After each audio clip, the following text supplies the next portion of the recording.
السلام عليكم ورحمة الله وبركاته. أعوذ بالله من الشيطان الرجيم. بسم الله الرحمن الرحيم. ആദരണീയരായ ശ്രോതാക്കളെ, മനുഷ്യ ശരീരത്തിലെ അംഗങ്ങളെയും അതിലുള്ള ഫാക്ടറികൾ തയ്യാർ ചെയ്യുന്ന ഉൽപ്പാദിപ്പിക്കുന്ന പല കാര്യങ്ങളെപ്പറ്റി ഞാൻ പറഞ്ഞു. അത് മുഴുവനായി പറഞ്ഞു തീർക്കാൻ ആർക്കും കഴിയില്ല. ഇന്നത്തെ നമ്മുടെ വിഷയം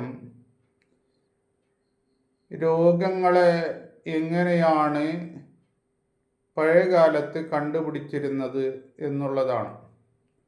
രോഗങ്ങളും അതിൻ്റെ ഔഷധങ്ങളും എന്ന വിഷയത്തെപ്പറ്റി നമുക്ക് ഇൻഷാ അല്ലാഹ് ധാരാളം സംസാരിക്കാനുണ്ട്. ഇന്ന് നാം കാണുന്നത് പോലെ പല ഡിവൈസുകളെ കൊണ്ടാണ് രോഗം പരിശോധിക്കുന്നത്. സ്കാൻ ചെയ്യുന്നു, അൾട്രാസൗണ്ട്, CT സ്കാന്, MRI. ക്യാൻസറുകളെ വളരെ വിശദമായി ഡിറ്റക്റ്റ് ചെയ്യാൻ, അതിനെ പരിശോധിക്കാൻ വേണ്ടി PET സ്കാൻ, അതുപോലെയുള്ള പല ഡിവൈസുകളും, കൂടുതലായി സ്റ്റെതസ്കോപ്പ്, അതേപോലെ നമ്മളുടെ BP-യുടെ റേഞ്ച് പരിശോധിക്കാൻ വേണ്ടി ഉള്ള ആ ഡിവൈസുകൾ, ഇങ്ങനെ പലജാതി ഡിവൈസുകളെ കൊണ്ടാണ് രോഗങ്ങൾ പരിശോധിക്കുന്നത്. പഴയകാലത്തുള്ള വൈദ്യശാസ്ത്രജ്ഞന്മാരും ഡോക്ടേഴ്സും വളരെ കൃത്യമായി ഈ സാധനങ്ങളില്ലാതെ അവർ പരിശോധിച്ച് രോഗങ്ങൾ കണ്ടെത്തി അതിൻ്റെ ചികിത്സകൾ അവർ കൊടുത്തിരുന്നു. അതിൻ്റെ ഔഷധങ്ങൾ, അതിനത്യാവശ്യമായ, അതിന് ഷൂട്ടായ ഔഷധങ്ങൾ അവർ കൊടുത്തിരുന്നു. ഇന്ന് കണ്ടുപിടിക്കുന്നതും അന്ന് കണ്ടുപിടിക്കുന്നതും ഒരുപോലെ തന്നെയായിരുന്നു. ഇന്നുള്ള ഈ അലോപ്പത്തിക്കിൻ്റെ ഈ ഡോക്ടേഴ്സ്, ആ ചികിത്സ അത് വളരെ നല്ലതാണ്. ആയുർവേദിക്, ഹോമിയോ, യുനാനി, അതുപോലെയുള്ള സിദ്ധ, അതുപോലെയുള്ള പ്രവാചക വൈദ്യം, ഇങ്ങനെ പല ജാതി ചികിത്സകളുണ്ട്. എല്ലാം വലുത് തന്നെയാണ്. പഴയകാലത്തുള്ള 600 കൊല്ലം, അതിൻ്റെ അപ്പുറം 1200 കൊല്ലം, അതിൻ്റെ അപ്പുറം ഉള്ള കണക്കില്ലാത്ത ഡോക്ടേഴ്സിൻ്റെ ചരിത്രങ്ങൾ പറയുന്ന കിതാബുകളുണ്ട്, ബുക്സുകളുണ്ട്. ഇബ്നു സീന എന്ന പേരിൽ അറിയപ്പെടുന്ന ഏറ്റവും വലിയ വൈദ്യശാസ്ത്രജ്ഞൻ, അദ്ദേഹത്തിൻ്റെ ദ കനാൻ ഓഫ് അവിസിന്ന, അൽ ഖാനൂൻ ഫി തിബ്ബി എന്ന് അറിയപ്പെടുന്ന 4 വാള്യമുള്ള ആ ഗ്രന്ഥം വളരെ പ്രശസ്തമാണ്. യൂറോപ്പിലും ലോകത്തിലെമ്പാടും അത് വളരെ പ്രസിദ്ധമാണ്. ആ ഗ്രന്ഥത്തെ കൺവെർട്ട് ചെയ്ത് പരിഭാഷപ്പെടുത്തി പല യൂറോപ്യൻ രാജ്യങ്ങളിലും 18 നൂറ്റാണ്ട് വരെ അവർ പഠിപ്പിച്ചിരുന്നു. അദ്ദേഹത്തിന് മറ്റൊരു കിതാബുണ്ട്, കിതാബ് ഷിഫാ എന്ന് പറഞ്ഞിട്ട് 4 വാള്യമുള്ള. അതിലൊരു സംഭവം പറയുന്നു. ഇബ്നു സീനയുടെ അടുത്ത് ഒരു അതിഭയങ്കരമായ മാനസിക സംഘർഷമുള്ള ഒരു വ്യക്തിയെ കൊണ്ടുവന്നു. അദ്ദേഹം അന്നത്തെ രാജാവ് ജുർജാന്റെ അടുത്ത ബന്ധുവായിരുന്നു. അക്കാലത്ത് ആ നാട്ടില് ഒരുപാട് വലിയ വലിയ ഡോക്ടേഴ്സ്, 900ഓളം ഡോക്ടേഴ്സ് പ്രാക്ടീസ് ചെയ്തിരുന്നു. അവരിൽ അതിവിദഗ്ധരായ പല ഡോക്ടേഴ്സിനെയും സമീപിച്ചെങ്കിലും അവർക്ക് ശമനം കണ്ടില്ല ഈ മാനസിക രോഗത്തിന്. അവസാനം ഇബ്നു സീനയുടെ അടുത്തെത്തി. സംഭവം പറഞ്ഞപ്പോൾ ഇബ്നു സീന അദ്ദേഹത്തിൻ്റെ പൾസ് റേറ്റ് കൈ പിടിച്ച് പൾസ് റേറ്റ് ഒന്ന് നോക്കി. എന്നിട്ട് ഇബ്നു സീന പറഞ്ഞു, ഒരാളുടെ അടുത്ത് ഇവിടെയുള്ള സോണുകൾ, മേഖലകൾ അറിയുന്ന അല്ലെങ്കിൽ ഡിസ്ട്രിക്റ്റുകൾ അറിയുന്ന ആരെങ്കിലും ഉണ്ടോ എന്ന് ഒരാൾ വന്ന് പറഞ്ഞ് എനിക്കറിയാം, ഓരോ സോണുകളുടെ പേരറിയാം, മേഖലയുടെ പേരറിയാം. ആ പേര് പറയാൻ പറഞ്ഞു. അപ്പോൾ ഒരു മേഖലയുടെ പേര് പറയുമ്പോഴേക്ക് നിർത്താൻ പറഞ്ഞു. എന്നിട്ട് ചോദിച്ചു, ഈ സോണിൽ എത്ര റോഡുകളുണ്ട്, അതിൻ്റെ പേര് ആർക്കെങ്കിലും പറയാൻ പറ്റുമോ? ഒരാൾ അങ്ങനെ വന്നു. ചുരുക്കത്തിൽ ഞാൻ പറയുന്നു, ഓരോ റോഡുകളുടെ പേര് പറഞ്ഞപ്പോൾ ഒരു റോഡിൻ്റെ പേര് പറയുമ്പോൾ നിർത്താൻ പറഞ്ഞു. എന്നിട്ട് പറഞ്ഞു, ഈ റോഡുകളിൽ എത്ര വീടുകളുണ്ട്, ആരുടേതൊക്കെ വീടുകളുണ്ട് എന്ന് പറയാൻ പറ്റുമോ? ഒരാൾ വന്നു ഓരോ വീടുകളുടെ പേരുകളും പറഞ്ഞു. ഒരു വീട്ടിൻ്റെ അവിടെ എത്തുമ്പോഴേക്ക് ഇബ്നു സീന പറഞ്ഞു നിർത്തുന്നു.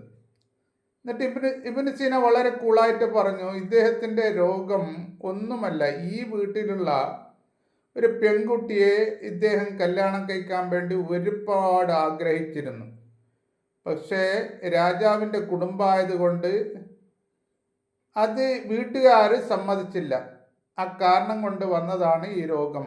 ഒൻലി പൾസ് പിടിച്ചിട്ട്, കൈപ്പത്തിയുടെ അടുത്ത് ആ പൾസ് പിടിച്ചിട്ടാണ് അദ്ദേഹം പറഞ്ഞത്. അപ്പോൾ ഇത്രമാത്രം കഴിവുകൾ അവർക്കുണ്ടായിരുന്നു. നമ്മുടെ ഇന്ത്യക്കാരനായ ഒരു ഡോക്ടർ, അമേരിക്കയിൽ അറിയപ്പെടുന്ന ഡോക്ടറാണ് ഡോക്ടർ വസന്ത് ലാഡ് എന്ന് പറഞ്ഞിട്ട്. അദ്ദേഹം ഈ പൾസ് റേറ്റ് നോക്കിയിട്ട്, പൾസ് പിടിച്ചിട്ട് രോഗം കണ്ടെത്തുന്നതിനെപ്പറ്റി വലിയ ഒരു ഗ്രന്ഥം തന്നെ എഴുതിയിട്ടുണ്ട്. ഒരു അതിവിദഗ്ധനായ ഡോക്ടറാണ് അദ്ദേഹം. പഴയകാലത്തുള്ള ദാവൂദുൽ അന്താക്കി എന്ന് പറയുന്ന ഒരു അതിവിദഗ്ധനായ ഡോക്ടർ, അദ്ദേഹത്തിന് തദ്കിറ എന്ന് പറഞ്ഞിട്ട് വലിയ ഒരു ഗ്രന്ഥമുണ്ട്. അദ്ദേഹത്തിൻ്റെ സർവൻ്റായ ഒരു സ്ത്രീയുടെ മുഖം നോക്കിയിട്ട് ഒരു അത്ഭുതകരമായ സംഭവം അദ്ദേഹം പറഞ്ഞു. അതിനെപ്പറ്റി ഞാൻ വിശദീകരിക്കുന്നില്ല. അങ്ങനെ അന്നുള്ള രാജാവ് അതിനെപ്പറ്റി ഒന്ന് വിശദമായി അന്വേഷിച്ചു. നോക്കുമ്പോഴേക്ക് ഈ ഡോക്ടർ ദാവൂദുൽ അന്താക്കി പറഞ്ഞത് വളരെ കൃത്യമായിരുന്നു. കാരണം അവരുടെ മുഖം നോക്കിയിട്ടാണ് ദാവൂദുൽ അന്താക്കി പറഞ്ഞത്. ഈ ഇൽമുൽ ഫിറാസ എന്ന് പറയുന്ന ഈ ഫിസിയോണമി എന്ന് ഇംഗ്ലീഷിൽ അറിയപ്പെടുന്ന ഈ വൈദ്യശാസ്ത്രത്തിനെ അതായത് രോഗങ്ങളെ കണ്ടുപിടിക്കുന്ന ഈ അറിവ് അത് വളരെ പ്രസിദ്ധമായിരുന്നു. മുഖം നോക്കിയിട്ട് പറയാം. നമ്മുടെ ലോകത്തിൻ്റെ ഇമാമുന ഷാഫി റളിയല്ലാഹു അൻഹുവിന് വളരെ മനോഹരമായി ഈ മുഖത്തിൻ്റെ സ്ട്രക്ചർ നോക്കിയിട്ട് പറയുന്ന അറിവ് ധാരാളം ഉണ്ടായിരുന്നു. എന്ന് പറഞ്ഞാൽ ശകുനമല്ല, ഏതെങ്കിലും കണിയൻ്റെ അടുത്ത് പോയിട്ട് മുഖലക്ഷണം പറയുന്നതല്ല ഇത് ശരിക്കും മുഖത്തിൻ്റെ സ്ട്രക്ചറുകൾ നോക്കിയിട്ട് അവൻ്റെ രോഗങ്ങളെ വിലയിരുത്തുന്ന ഒരു നല്ല ഒരു വിജ്ഞാനമാണിത്. പഴയകാലത്ത് ഈ ചൈനീസ് മെഡിസിൻ എന്ന് പറഞ്ഞാൽ ലോകത്തിൽ നമ്മുടെ ഇന്ത്യയിൽ ആയുർവേദിക് ഉള്ളതുപോലെ വളരെ പ്രസിദ്ധമായ ഔഷധങ്ങൾ, മെഡിസിനുകൾ ആണ്. അതിൻ്റെ പല ഡോക്ടേഴ്സും പഴയകാലത്ത് ചൈനയിലുണ്ടായിരുന്നു. അവർ ഈ അക്യുപഞ്ചറിന് വേണ്ടി, അക്യുപഞ്ചർ എന്ന് പറഞ്ഞാൽ നിങ്ങൾ കേട്ട് കാണും, ഒരു ചികിത്സയാണല്ലോ. അതിന് വേണ്ടി ഈ നമ്മുടെ കൈകളിലുള്ള വളരെ ചെറിയ ഡോട്ട്സുകൾ, കുത്തുകളെ നോക്കി അതിൻ്റെ വർണ്ണങ്ങളുടെ വ്യത്യാസങ്ങൾ നോക്കി നന്നായിട്ട് രോഗങ്ങളെ തരംതിരിക്കുമായിരുന്നു. ഇന്ന രോഗം ഇദ്ദേഹത്തിന് ഉണ്ട് എന്ന് അവർ പറയുമായിരുന്നു. നേരെ മറിച്ച് നാം കൈകളിൽ അങ്ങനെ നോക്കിയാൽ നമുക്ക് ആ ഡോട്ട്സുകളെ കാണാൻ പറ്റൂല. ഇതാണ് ഓരോരുത്തരുടെയും കഴിവുകൾ. ഇങ്ങനെ പഴയകാലത്തുള്ള ഒരുപാട് കണക്കില്ലാത്ത ഡോക്ടേഴ്സ് അവർ ഇങ്ങനെയുള്ള പല കാര്യങ്ങളെ കൊണ്ടും രോഗത്തിനെ കണ്ടുപിടിക്കുമായിരുന്നു. പഴയകാലത്തുള്ള അബ്ദുൽ ഹമീദ് എന്ന് പറയുന്ന ഒരു ഡോക്ടർ, യുനാനിക് മെഡിസിനിലെ അതിവിദഗ്ധനായിരുന്നു അദ്ദേഹം വലിയ മുഖം നോക്കിയിട്ട് എന്ത് രോഗമുണ്ടെങ്കിലും പറയുമായിരുന്നു. നിങ്ങൾ ചിലപ്പോൾ ചിന്തിച്ചേക്കും അത് എങ്ങനെയെന്ന്. അത് പഠിച്ചവർക്ക് അതറിയാം. യാതൊരു ശാഖകളെയും നമുക്ക് നിഷേധിക്കാൻ കഴിയില്ല. എല്ലാ ശാഖകളും ഞാൻ നേരത്തെ പറഞ്ഞതുപോലെ ഇംഗ്ലീഷ് മെഡിസിൻ ആണെങ്കിലും അതേപോലത്തെ ഹോമിയോ, ആയുർവേദിക്, ചൈനീസ്, അതുപോലെയുള്ള പ്രവാചക വൈദ്യം, ഇങ്ങനെയുള്ള പല ജാതി ശാഖകളുണ്ട്. എല്ലാം വലുത് തന്നെയാണ്. ആരെയും നമുക്ക് നിഷേധിക്കുവാനോ തരം താഴ്ത്തി കാണുവാനോ ഒന്നും കഴിയില്ല. അതിലെ അതിവിദഗ്ധരായ പഴയകാലത്തുള്ള ശാസ്ത്രജ്ഞന്മാർ എഴുതിയ കണക്കില്ലാത്ത ഗ്രന്ഥങ്ങളുണ്ട്. അതുകൊണ്ട് ഈ രോഗങ്ങളെപ്പറ്റി ഒന്ന് നന്നായിട്ട് പഠിക്കുന്നത്, അതിനെങ്ങനെ മനസ്സിലാക്കുക എന്നുള്ളതും പഠിക്കുന്നത് വളരെ നന്നായിരിക്കും. എന്നിട്ട് നേരെ പഠിച്ച ആരാണെങ്കിലും, ഏത് ശാഖയെ പഠിച്ചവനാണെങ്കിലും നേരെ പഠിച്ച് അതിനെ വളരെ നന്നായിട്ട് പഠിച്ച് മെഡിസിൻ, ഔഷധങ്ങൾ കൊടുക്കുന്നത് ഏറ്റവും ഉത്തമമായിരിക്കും. അതുകൊണ്ട് അതിനെപ്പറ്റി, ഈ മെഡിസിനുകളെപ്പറ്റി പരിശുദ്ധ ഖുർആനും തിരു ഹദീസുകളും ധാരാളം പറഞ്ഞിട്ടുണ്ട്. എന്ന് പറഞ്ഞാൽ ആ പറഞ്ഞ കാര്യങ്ങളെ നാം നേരെ പഠിച്ച് മനസ്സിലാക്കിയാൽ എന്ത് പറഞ്ഞു എന്ന് നമുക്ക് പറയാൻ കഴിയും അത്രേ. അതുകൊണ്ട് എല്ലാം നന്നായി പഠിക്കണം. നമുക്ക് നല്ല കാര്യങ്ങൾ ചെയ്യണം.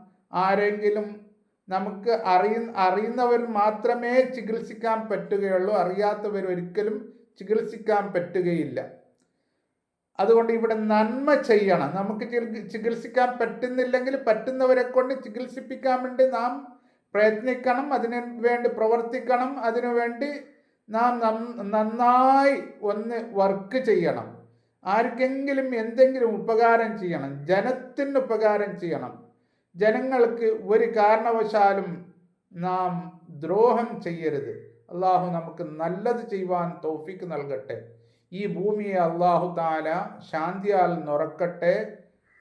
ആമീൻ. അസ്സലാമു അലൈക്കും വറഹ്മത്തുള്ളാഹി വബറകാതുഹു.